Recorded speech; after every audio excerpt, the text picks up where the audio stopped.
Jangan lupa subscribe YouTube channel Metro TV News dan pastikan untuk menyalakan lonceng notifikasinya. Artis dan sejumlah influencer oleh Barreskrim Polri sebetulnya dilakukan sebagai bagian dari pengembangan penyidikan kasus trading bodong Kotex yang telah menjerat Doni Salmanan. Barreskrim bisa saja meloloskan mereka dari jerat hukum selama tidak ditemukan mens rea atau niat jahat.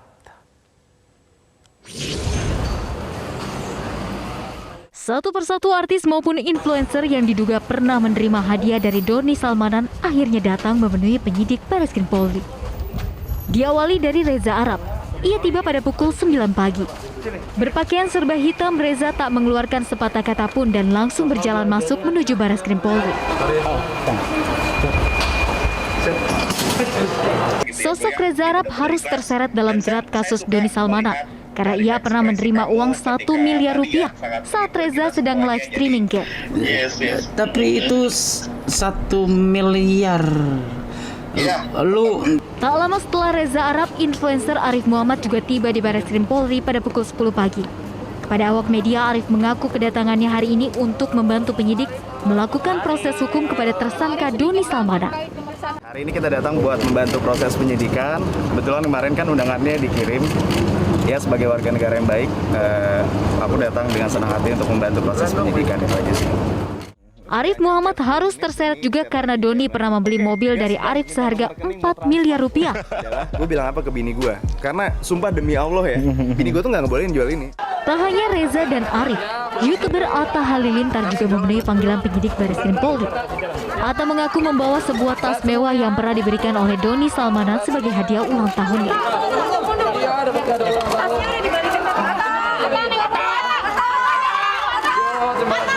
Menurut jadwal, mereka sedianya diminta hadir pada Jumat dan Senin pekan depan.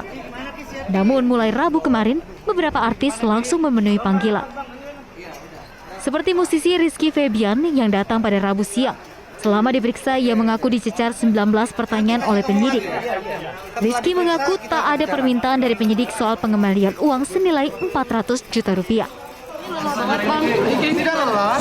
Saya lelah melihat kalian teriak-teriak soalnya dari tadi ini. Saya mau santai-santai aja padahal. Saya tuh cuma mengikuti laporan, terus juga mengikuti panggilan. Dan kebetulan juga saya kan kooperatif banget. Toh juga memang saya ingin mencari kebenaran juga. Dan yang terpenting dari semua ini kan yang terpenting kedepannya saya jadi lebih tahu, lebih mempunyai pelajaran untuk hidup saya gitu. Dan yang terpenting di atas juga saya benar-benar diberikan pertanyaan 19 pertanyaan, terus juga saya mencoba untuk jujur apapun itu, dan kebetulan ya kami serahkan semuanya yang kepada yang di atas gitu. Pemanggilan artis dan influencer oleh Barreskrim Polri ini sebetulnya bagian dari penyidik untuk mendalami dugaan TPPU yang menjerat Doni Salmanan. Penyidik ingin mengetahui kemana saja aliran uang Doni yang diduga berasal dari tindak pidana. Tim Liputan Metro TV. Barreskrim Polri hari ini dibanjiri oleh kedatangan artis maupun influencer. Kehadiran mereka sebetulnya sudah terendus sejak awal karena dari rekam jejak media sosial nama-nama artis itu mulai dari Atta Halilintar hingga Rizky Febian pernah bersinggungan langsung dengan Doni Salmanan. Adakah sanksi hukum untuk mereka atau sebaliknya mereka bisa lolos dari jerat hukum karena tidak ditemukan niat jahat? Kita akan mengulasnya bersama dengan Kabag Penum di Humas Polri, Kombes Pol Gatot Reply, dan juga ada Kepala PPATK periode 2002 hingga 2011, Yunus Hussein. Pak Yunus dan Pak Gatot, selamat malam. Selamat malam. Selamat malam. Baik, salam sehat Pak Gatot dan juga Pak Yunus. Saya ke Pak Gatot dulu. Pak Gatot, jadi ada berapa banyak influencer yang datang pada hari ini dan kemudian apa saja yang ditanyakan oleh pihak Polri? Apa yang dicari dari influencer ini? Baik Mas, jadi perlu kami sampaikan bahwa penyidik dari Pit Cyber Barreskrim Polri sudah melakukan pemeriksaan terhadap 4 dari publik figur. Oke. Kemarin itu saudara RF sudah memenuhi panggilan, kemudian kepada yang bersangkutan juga tadi sudah disampaikan dikenakan dengan 19 pertanyaan. Itu seputar terkait penerimaan dana sekitar 400 juta dari saudara DS. Nah, ini informasi yang kami dapatkan bahwa uang itu sudah digunakan untuk donasi. Kemudian pada hari ini telah memenuhi panggilan 3 orang saksi dari publik figur. Yang pertama adalah saudara RA, ya, itu terkait dengan penerimaan hadiah main game, nilainya 1 miliar. Kemudian kepada yang bersangkutan ditanya dengan 25 pertanyaan. Dan kepada penyidik rencananya juga akan mengembalikan uang yang sudah diterima itu melalui penyidik untuk dilakukan penyitaan. Kemudian yang datang juga hari ini memenuhi panggilan penyidik adalah saudara AH. Ini terkait dengan penerimaan 1 buah tas merek Dior pada saat yang bersangkutan melaksanakan pernikahan. Dan kepada yang bersangkutan ditanya dengan 25 pertanyaan. Kemudian untuk saudara AM, saksi atas nama AM, ini juga sudah dilakukan pemeriksaan dengan 16 pertanyaan seputar terkait pembelian 1 buah kendaraan yang seharga 4 miliar. Dan kendaraan tersebut sudah dilakukan penyitaan. Dan rencananya besok masih ada lagi publik figur yang akan dimintai keterangan oleh penyidik. Demikian, Mas. Baik, Pak Gatot, ada berapa banyak sih total influencer yang diduga menerima aliran dana ini dari DS ini, Pak Gatot? Kalau informasi yang diterima penyidik, memang ada beberapa publik figur yang terlibat langsung dalam proses terkait kegiatan pidana yang dilakukan oleh saudara DS.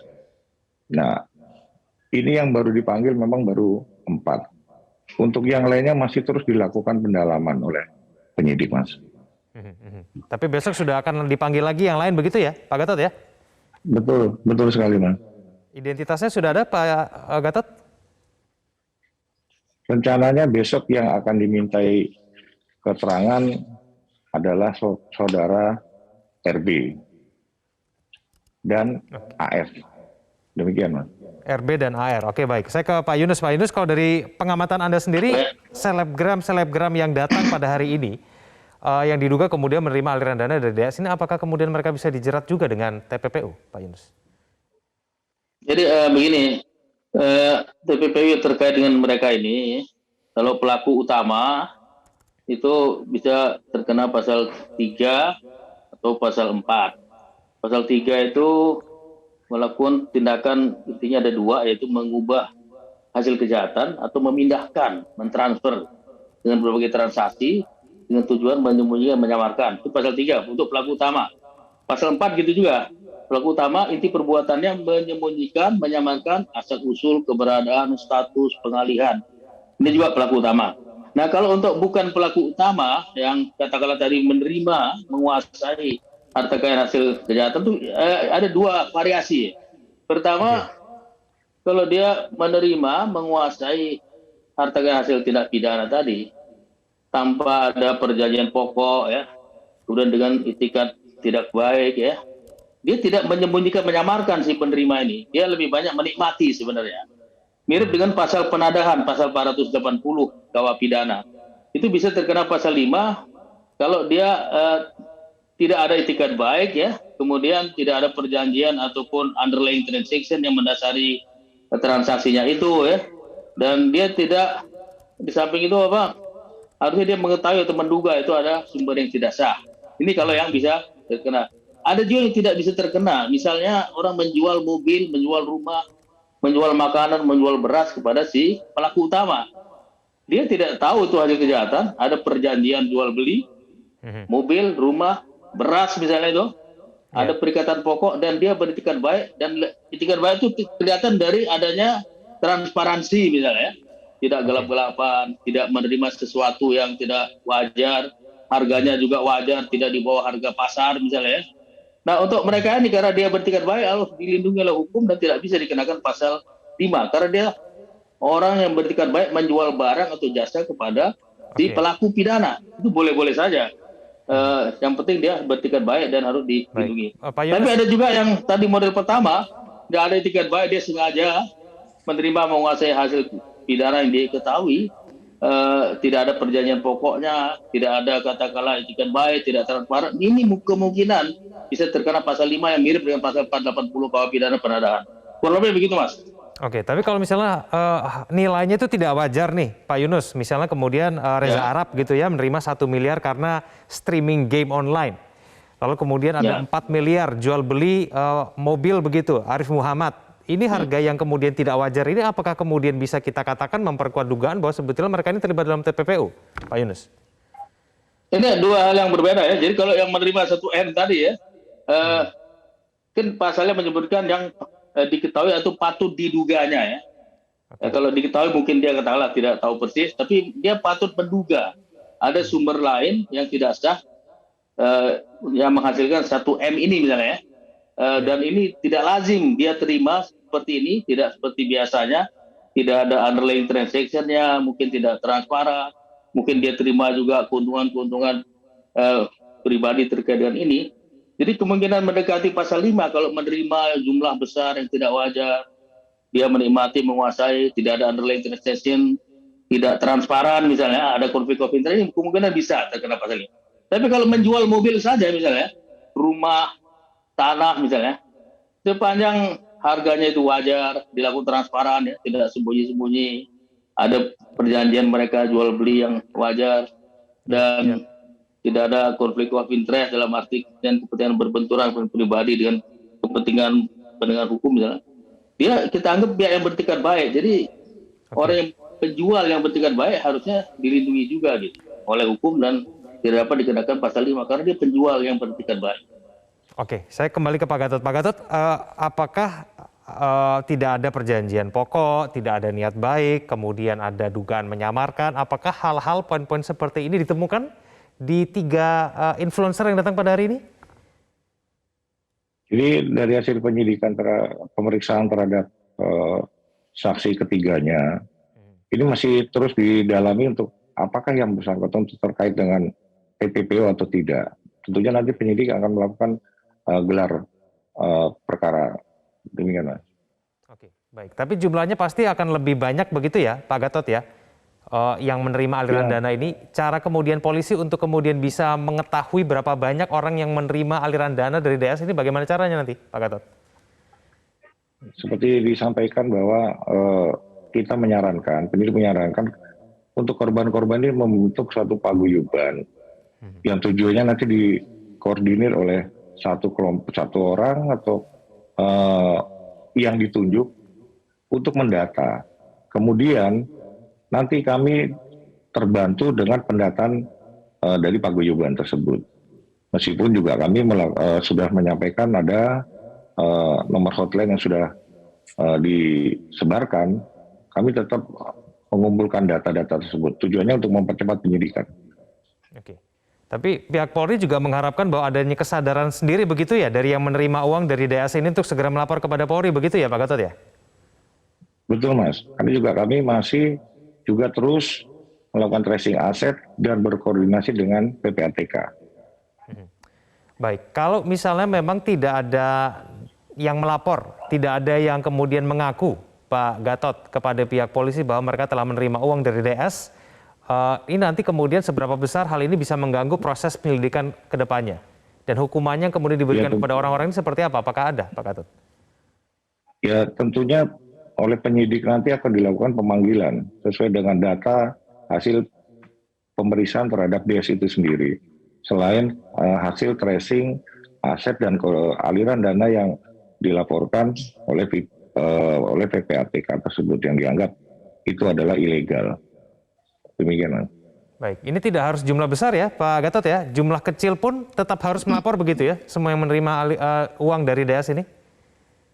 Ya, semua yang terkait dengan masalah aliran dana tentunya akan dikumpulkan, kemudian oleh penyidik nanti akan disampaikan lagi untuk pendataannya untuk mempercepat daripada penyidikan. Oke, baik. Pak Yunus, cara kemudian yang paling efektif untuk mengetahui bagaimana kemudian aliran dana ini mengalir kemana saja, siapa saja kemudian yang menerima, itu apakah ada cara yang efektif, Pak Yunus? Bagaimana kemudian bisa mempermudah proses penyelidikan ini ke depannya? Jadi yang harus dibuktikan oleh penyidik yang dicari adalah hubungan antara tindak pidana asal dengan hasil kejahatan. Istilahnya ada nexusnya. Nexusnya ini bisa menggunakan alat-alat bukti, misalnya bukti tertulis, ya, bukti dari PPATK, hasil analisis, misalnya itu walaupun bukan alat bukti bisa jadi bahan petunjuk untuk mencari alat bukti ya. Kemudian pengakuan mereka ya, bisa juga dari ahli, ya. Bisa juga bukti-bukti ITE. ITE itu sesuai dengan pasal 5 Undang-Undang ITE, transaksi komunikasi elektronik bisa menjadi alat bukti. Nah kalau itu menunjukkan adanya nexus, ada hubungan antara pidana asal dengan aset-aset itu, berarti itu memang benar hasil kejahatan. Sesuai dengan pasal 39 KUHP bisa disita oleh penyidik dan nanti dirampas oleh negara untuk kepentingan negara. Jadi harus ada hubungan antara pidana asal dengan hasil kejahatan itu sendiri, baru bisa disita. Jadi tugas kepolisian yang memang harus kita bantu. Dan saya menghimbau saja lebih baik kalau yang menerima, seperti dalam kasusnya impor daging sapi, Patona CS yang memberikan kepada artis ya, segala macam, semuanya mengembalikan. Ada artis, ada mahasiswi, ada segala macam mengembalikan. Akhirnya mereka tidak diproses mengembalikan ini. Karena dianggap kooperatif, membantu penegak hukum, dan tidak terbukti dia menerima, menguasai, menikmati hasil tindak pidana itu lebih baik kalau menurut saya. Kalau untuk mereka yang menerima ya. Tapi kalau yang menjual barang, saya anggap mereka relatif lebih terproteksi karena kalau memang dia jual beli tanah, rumah, katakanlah makanan dan sebagainya, kalau memang ada underlying transaction perjanjian jual belinya, dia bertikat baik, tidak menerima, menguasai, menikmati, dia harusnya diproteksi kalau para penjual itu. Baik, Pak Gatot terakhir, apakah ini artinya bahwa aset-aset yang sudah dikembalikan itu tidak akan dikembalikan kepada influencer ini, akan disita kemudian untuk kepentingan penyidikan selanjutnya? Betul Mas, jadi semua aset yang terkait dengan tindak pidana yang dilakukan oleh DS ini tentunya semua akan dilakukan penyitaan yang nantinya tentu untuk diserahkan nanti keputusannya oleh pengadilan. Demikian Mas. Baik. Ya, boleh menambah dikit Pak ya. Jadi sesuai dengan penjelasan umum Undang-Undang 8 2010, benar yang Pak Gatot disita, nanti pengadilan yang memutuskan dirampas. Nah, Undang-Undang 8 2010 mengenai TPPU memungkinkan dikembalikan kepada korban ya. Kalau negara rugi dikembalikan kepada negara kasus korupsi, tapi kalau korban banyak dirugikan bisa dikembalikan kepada korban. Itu bunyi penjelasan umum Undang-Undang 8 2010. Oke, baik. Terakhir Pak Gatot, besok dua saksi yang dipanggil RB dan AR akan dipanggil jam berapa? Besok rencananya akan dipanggil pukul 10.00 WIB. Oke, baik. Pak Gatot dan juga Pak Yunus, kita akan tunggu bersama nanti hasil dari pemeriksaan kedua influencer yang dipanggil juga esok hari. Terima kasih Pak Yunus, terima kasih Pak Gatot telah berbagi informasi bersama kami di Prime Time News. Selamat malam.